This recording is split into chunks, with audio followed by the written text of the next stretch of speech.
Latest treatments for Asma.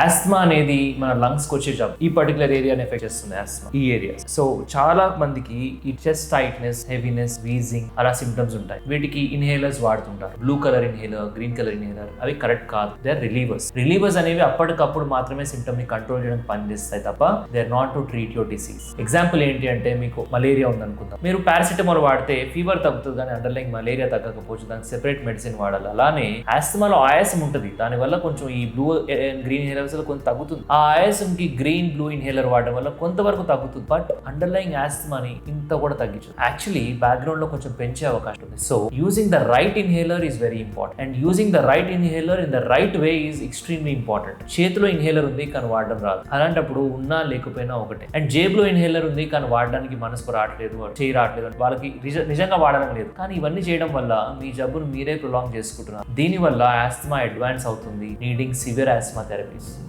ఇలా వాడకుండా asthma control అవ్వని patients, difficult to treat asthma, severe asthma categories లో పడతారు in the next few decades. వాళ్ళ కోసం కూడా ఇప్పుడు ట్రీట్మెంట్ ఆప్షన్స్ అవైలబుల్ గా ఉన్నాయి. ఎందుకంటే వాళ్ళు ఆల్రెడీ రోజు ఇన్హేలర్స్ వాడుతున్నారు, టాబ్లెట్స్ వాడుతున్నారు, బట్ స్టిల్ ఆస్మా కంట్రోల్ అవ్వట్లేదు. దానికి సివియర్ ఆస్మాకి బయోలాజిక్ థెరపీ అని ఇంజెక్షన్స్ అనేవి మనకి అవైలబుల్ గా ఉన్నాయి. So we give it regularly at our hospitals for patients who have severe asthma. Apart from that, immunotherapy అని ఒక ట్రీట్మెంట్ ఉంటుంది. సివియర్ ఆస్మా ఉంటే యూజువల్లీ ఇమ్యూనోథెరపీ అనేది ఇవ్వం, ఎలర్జీ ఇమ్యూనోథెరపీ. బట్ ఈ సివియర్ ఆస్మా పేషెంట్స్ కూడా మన పర్టికులర్ సివియర్ ఆస్మా థెరపీస్ తోటి ట్రీట్మెంట్ బాగా చేసి వాళ్ళని కొంచెం కంట్రోల్ కి తీసుకొచ్చిన తర్వాత ఈ ట్రీట్మెంట్ ఇవ్వడం వల్ల ఫ్యూచర్ లో మళ్ళీ సివియర్ ఆస్మా దగ్గర పోకుండా ఉంటారు. కానీ ఇమ్యూనోథెరపీ అనేది మైల్డ్ మోడరేట్ ఆస్మా వాళ్ళకి చాలా బాగా పనిచేస్తుంది, ఎలర్జీ ఉన్న వాళ్ళకి ఇంకా చాలా బాగా పనిచేస్తుంది. ఇమ్యూనోథెరపీ అంటే ఏంటి? మీకు ఏదైతే ఐటమ్ పడట్లేదో దాన్ని మీకు మళ్ళీ అదే ఐటమ్ ని మళ్ళీ తిరిగి ఇవ్వడం. గ్రేడెడ్ డోసెస్ లో ఇచ్చి హై డోసెస్ వరకు వెళ్తాం, కానీ అది మెడిసిన్ కాదు, it is a protein. So side effects అనేవి ఉండవు. బట్ ఈ ఇమ్యూనోథెరపీ వల్ల ఏంటంటే ఒక రెసిస్టెన్స్ వస్తుంది బాడీకి, అంటే డీసెన్సిటైజ్ అవుతుంది. దాని వల్ల తర్వాత చిన్న చిన్న డోసెస్ ఆఫ్ డస్ట్ కి, పాలన్ కి,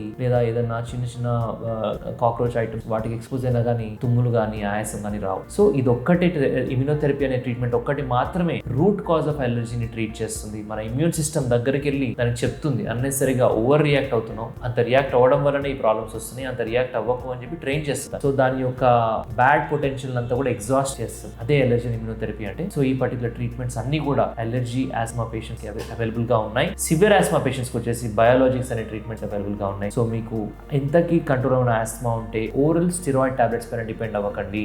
ఒక 5 days వరకు వాడితే పర్లేదు, 1 month, 2 months, 1 year, 5 years వాడిన పేషెంట్స్ కూడా మేము రెగ్యులర్ బేసిస్ లో చూస్తాం. ఎందుకంటే ఆ పర్టికులర్ బీటామిథాజోన్, డెక్సామిథాజోన్ లేదా ప్రెడ్నిసోలోన్ లాంటి టాబ్లెట్స్ వాడితే మాత్రమే వాళ్ళ ఆస్మా కంట్రోల్లో ఉంటుంది. కొంచెం వాడకపోయినా మళ్ళీ వీజింగ్ వీటి వల్ల చాలా ఎక్కువ అవుతుంటాయి అనమాట. కానీ స్టెరాయిడ్ టాబ్లెట్స్ వాడడం వల్ల 24 సైడ్ ఎఫెక్ట్స్ ఉంటాయి. ఒకటి కాదు, 2 కాదు. అందులో వెయిట్ గెయిన్ ఒకటి, డయాబెటీస్ ఒకటి, బోన్స్ వీక్ అవడం ఒకటి. ఇవన్నీ కూడా ఓరల్ స్టెరాయిడ్స్ అంటున్నాను, ఇన్హేలర్స్ లో ఉండేవి కాదు. ఓరల్ స్టెరాయిడ్స్ అంటే స్టెరాయిడ్ టాబ్లెట్స్. అది మేము కూడా అడ్వైజ్ చేయం పేషెంట్స్ కి లాంగ్ టర్మ్ లో, ఎందుకంటే చాలా డేంజరస్ కాబట్టి ఆస్మా పేషెంట్స్. సో ఇలాంటి వాడుతున్నారు అంటే కనుక వాడకండి. సివియర్ ఆస్మా థెరపీ చూస్ చేసుకోండి రాదర్, సో దాట్ మీకు సైడ్ ఎఫెక్ట్స్ రాకుండా మీ ఆస్మా బ్రహ్మాండంగా కంట్రోల్కి వస్తుంది. Take care.